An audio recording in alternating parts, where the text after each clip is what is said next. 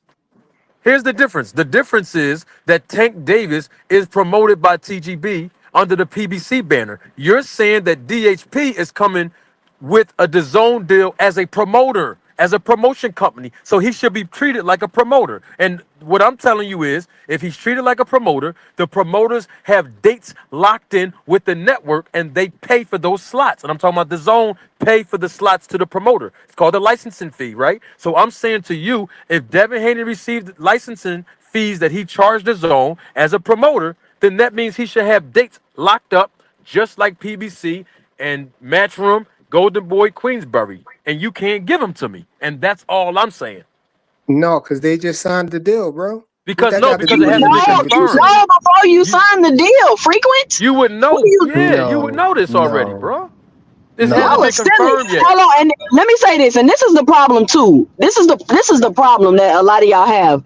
Y'all don't want to believe how boxing business works, because if you do, you're not gonna be able to build believe a lot of Bill's narratives. I keep telling y'all, these fights just ain't happening like, oh yeah, you would. No, hold on, let me finish. These fights just ain't happening. They like, oh, let me call such and such. Hey, you want to fight? All right, cool. Yeah, that's what's up. Let's do it. No, these things are planned in advance. These people already know who they next 2-3 fights gonna be. If everything go to whatever they have planned, it's not just a happenstance thing, or it just happened on the fly like that. If I'm going to sign the deal, especially as a fucking promoter, I'm gonna know my dates. How else am I gonna get the fights and schedule fights? I don't sign the deal and then know the dates.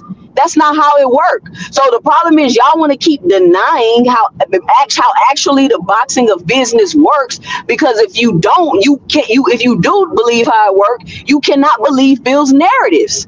And that's where the disconnect is coming in at. And y'all want to start deflecting and talking about tanking all of that. The point is, if he signed a deal as DHP, he would have dates. When they released that information about PBC, what did they say? They're going to have fights in this month, this month, this month, this month, and this month. Yeah. So y'all keep sitting up here with this tankomaniac dumb shit when y'all the ones that's not making no sense and don't understand how it works, or you don't want to accept how it works because you want to keep believing Bill. And what's more egregious, can I say this? Can I say this real quick, Fly? Hold on, Fly, can I say this real quick? Let me say this, Manager Marty. Real quick, Fly, real quick. Let me say this real quick. It's important. I want to piggyback off it real quick. And what's more egregious is that people are going against me, the most credible source of the business of boxing. You will believe a reporter who don't do no due diligence. They don't do no investigation. They don't ask for paperwork. All they do is go by hearsay and report it because they have a job to do. I'm in the business, years of experience. I should never have to argue with somebody who's never did one transaction in this business. That's more egregious than anything. Okay, we gonna say that we gonna forget about Devin signing to the zone. You know what I'm saying? We gonna let's talk about Teofimo Lopez. No, I don't want to talk about Teofimo. We talking about Devin. I came to talk about Devin and his first bid with Devin. Has this ever been done before? You know, this type of deal that Teofimo Lopez signed with the zone. Yes. You know, has this ever been done before? You know, the network signing directly. Yes. 2 seconds. I'm not even talking to you. You put your shirt back on. Queen, put your earrings back on. You wilding right now. Yo, Manager Marty. So because I'm trying to talk to this man and you talking all over me and everything, I was quiet when you asked me not to talk over you, but you can't do me the same. You've been talking for the past 20 minutes. I'm trying to ask You've this man been talking a for the serious past question. 20 minutes. I'm asking him a Nobody want question. to hear you no more. You just deflecting. I'm not deflecting. I'm asking him a question. Go ahead, G. We try and get down to the nitty gritty of it. Go ahead, G. Okay, so no, you've Manager been Marty, talking for 20 minutes. Manager Marty, nigga. so this deal that You've been Teofimo talking Lopez for has 20 with the zone, minutes. you know, this network deal that you know him signing directly to the network. Has this ever been done before in boxing, as far as your knowledge? Yes. I think that's rhetorical because you just told me a few minutes ago that Boots signed directly with Showtime. So where you going with this, bro? That sounds rhetorical. Is that for me? You just said Boots signed to Showtime. So which one is it? Which one is it, bro? He just want to keep talking. Cause this is like he trying to play. Hey y'all, how y'all doing? Good afternoon, y'all. I just want to say something real quick. Ju, what's going on, sis? Hey, how you doing, Cam? I just want to say, hey, Ju. Hey, Pam. Hi, Ju. Hey, I, Manager this, yeah, you know I got the R&B voice on for you today. How you doing, sweetheart? You all right? I'm good. No, because it was too many men yelling and arguing, and we're not emotional. We got women up here. I love when the ladies are non-emotional. Thank you for your Okay. presence. We love No you. problem, no problem. Thank you for yours. I just wanted to say, I think people forgot that like when the zone first came out, I don't know if y'all remember, because I mean it kind of was the same and different. Because remember when Canelo first was with the zone, he kind of was signed with Golden Boy, but then remember he had the fallout with Golden Boy. Remember with the whole lawsuit thing, and then he ended up signing like directly with the zone. That's when he ended up getting that. They signed, I think, the zone directly and Triple G directly. Please correct me if I'm wrong, Mr. Marty. They signed Canelo independently and Triple G, and that's how we knew we were getting that trilogy fight. Like it was a part of their contracts, and we kind of had an idea. And so, and they were like kind of lining up the fights, and that's when he started fighting. Right, he kind of did an independent thing, and then Canelo did an independent thing with. Well, it wasn't with a network, it was a PBC. But when he was with the Zone, it was independent to just the Zone because he didn't want to deal with Golden Boy anymore. Right, so he didn't really per se have I don't know if he had a promotional deal, but yeah, I've seen people do network. They've done network deals before. We've seen people do that, like the Pro Box guys. You know, they doing that's a network, even though it's like what kind of it is, right? They're on YouTube, right? So we've seen people do stuff like this before. My thing is that I think the whole thing is about, it's not about believing or saying he's not signed. I think it's just more about it hasn't been confirmed. And again, there's a difference between reported and confirmed. They're like, oh, reports say, it's usually why you say, if you go ever take a journalistic class, they tell you to say reports say, right? Unless it's absolutely officially confirmed. And it just hasn't been confirmed, and we won't know that until the Zone has to do that, right? Kind of like when we knew it was confirmed with PBC, they put PBC on the website, they welcomed them, they put all their fighters up there. We got a report saying, okay, their deal is until the end of the year. The date, like kind of what 2 Cents said, they gave us information. So it's just that you need that confirmation. There was rumors about it before then, but we just need the confirmation of it. And when it comes to this whole ducking thing and whatever, I don't know why y'all keep bringing up Tank. I really don't get it, because I think the reason why people probably don't question Tank is because Tank has never been in a situation where he went on Instagram and said that he made a certain amount of money and then later had to sue the same people he said he made the money with, that he didn't make any money.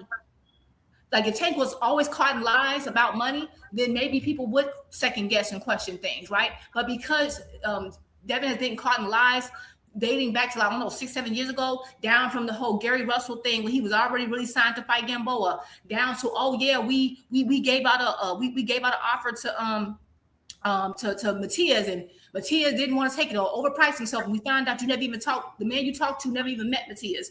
Like if you keep, as you and your father keep getting caught in these lies, of course people have the right, once you lie so many times, which is like, this like third, fourth, fifth big one.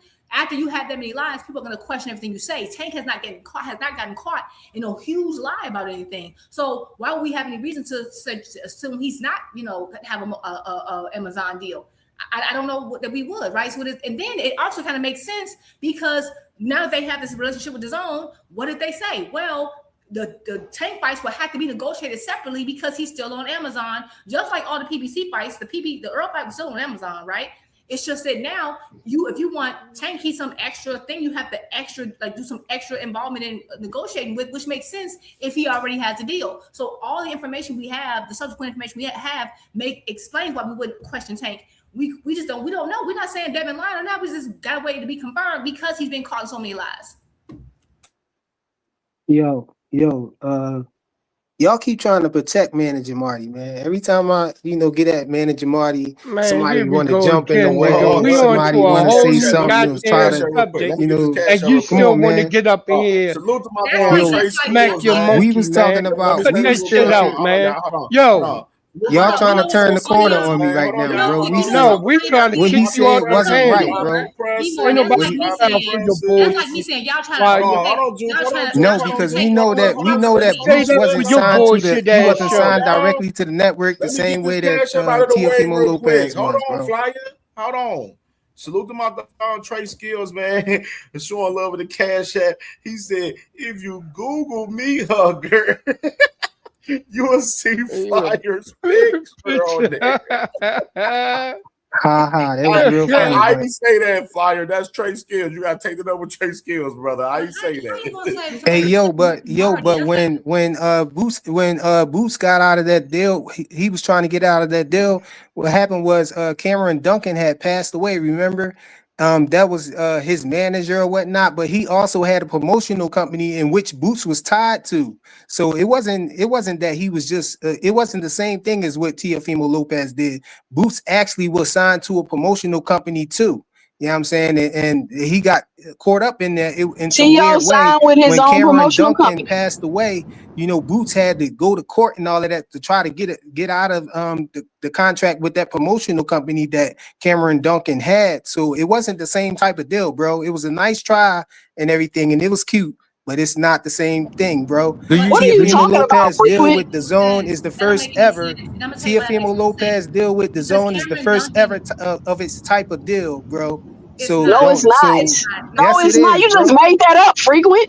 How I You just made made that that up? up. Oh, so hey Cam, tell the truth, bro. Did I make that up? Was Boots in a promote? And was Boots No, I'm contractually talking about you obligated to said fight T.O. under is the first of its Cameron kind. That's Duncan's what I'm talking promotional about. company? I'm not talking about Boots. I'm talking about what you said You about talking about I'm T.O. making stuff up? What did I make up then? I'm talking about what you said Y'all about trying to protect T.O. Manager Marty? Let Manager Marty answer. Please let Flyer talk to Manager Let Marty since he Manager think he's gonna Marty win a answer. debate with him. Yeah, we ain't about no holding Man, hands. we Y'all ain't stop up trying to here. I protect ain't him. up I here know for y'all this got that nigga, yo. motherly energy I right am now. not up here No, for we're no not gonna do Y'all that. motherfucking trying to We're not flyer step gonna in do and that. to protect be y'all up Stop baby and there deflecting, everything, but frequent. let that man come mentally outside. jerking Come off outside, on the Manager panel. Marty. Every time you get your ass, one of y'all getting y'all ass with y'all with the gender stuff. Come It ain't working outside, today. OG. Every time you get beat like a pope, y'all bring the gender shit up. I done Stop hiding destroyed behind you. them Tucson women, destroyed bro. you. Tucson destroyed you. I done destroyed you, man. And Manager Martin destroyed you. You 0 for 3 right now today. So I don't even know what you're talking about. Just shut the hell up. I don't hit women no more. You already whooped your ass. No, but let More than Manager Marty likely, fend for yeah, they himself. beat his Y'all ass. stop with this motherly energy stuff, man. Let Manager Yo, Marty fend for won't you himself. just shut the fuck up so we can talk about another Motherly subject? energy. Seriously. We trying to protect Shut the fuck Manager up Martin. so You we and can him talk about I together. want another. to hear what Manager Marty had to say, man. He don't We got no want to answer get for on that. to another goddamn subject. Right. Hey, That's what the Flyer. fuck we Hey, want. Flyer. You didn't dunk this man in the head. You didn't knock this man out 3 times, and he's still trying to get back your Hey ring. Kim, We you can tired go of ahead it. and Shut answer up. that. You know what Hey, I'm saying? If you Flyer. want to Hey, answer it, man. Flyer. But I know that Flyer. Cameron Duncan had Boots Flyer. signed to his promotional And company. that had nothing to do with Flyer. And he Showtime. was That had nothing Flyer. to he was do with also Showtime. contractually obligated to fight Flyer. on Showtime as well. And Flyer. he used to be on It did not have You nothing to PBC do with cards. retarded Yo, Showtime. ass Flyer. nigga. Flyer. Cameron Can I Duncan say was something on to you? different Go Yo, ahead, networks. go ahead. yo, Marty, you got the floor, yo, Marty. Go ahead, go ahead, go yo, ahead. Flyer. Cameron Duncan did not have a promotional company. I want to correct you there. Boom. Management So company. Management. No. Let me talk. Management company. Okay. You know I know Boots and his dad and them personally. You know I can call them on the phone, right? You know I know everything that happened in that situation, right? Okay, hold on, So hold. Let me finish. You believe everything Bill and Devin Haney says. You confirmed that, right? I asked you a simple question. Do you believe that every time a deal was supposed to be done with the Haneys, that it was always somebody else's fault? You haven't answered it. When Bill Haney came out on record, oh, we spoke to Matias team. Mind you, they were signed with Eddie Hearn. How can you send an offer to anybody when you locked into a guaranteed contract with a promoter? But you believed him when he said that. When he said Xander Zayas, Bill Haney said this. I got the tape. Oh man, we spoke to Xander Zayas people, and you know we trying to strike a deal with Xander Zayas, right? What happened? Nothing. Xander Zayas had 2 fights and won 2 world titles, and nothing happened, right? Guess what else happened? We sent Shakur Stevenson an offer. This was 3 years ago. We sent Shakur Stevenson an offer. How can you sign Shakur an offer? How can you send Shakur an offer when you signed the top rank as a promotional? You in a guaranteed exclusive contract with a promoter. You can't send nobody no offer, but you believe them then. Not you only actually want me to respond, right? no, I don't. I want you to hear me because I want to teach you the business. You No, telling but me, you saying I believe a bunch of yeah, stuff you that believe everything that they need say. some clarity. I never No, told you I don't that I need no believe clarity. You everything already that somebody confirmed. say, No, you but already I confirmed it. can Let give me you some finish. clarity on some of those No, things no, if no, no, you no, no, allow no. me to That's not. respond. I'll let you No, finish though. no, that's not necessary. You already confirmed you believe everything they say. No, I Now, didn't confirm that, bro. Where you get that okay, from? no problem, no problem, no problem, no problem. Do you believe that? Did you believe this from Bill Haney? Just yes or no. Please answer this. When Bill Haney said, "I ain't effing with Marty," do you believe that? Yes or no? I didn't hear him say that, so I don't I know. know. I got the tape. I'm asking you. He told me that. He told World Star Knowledge that.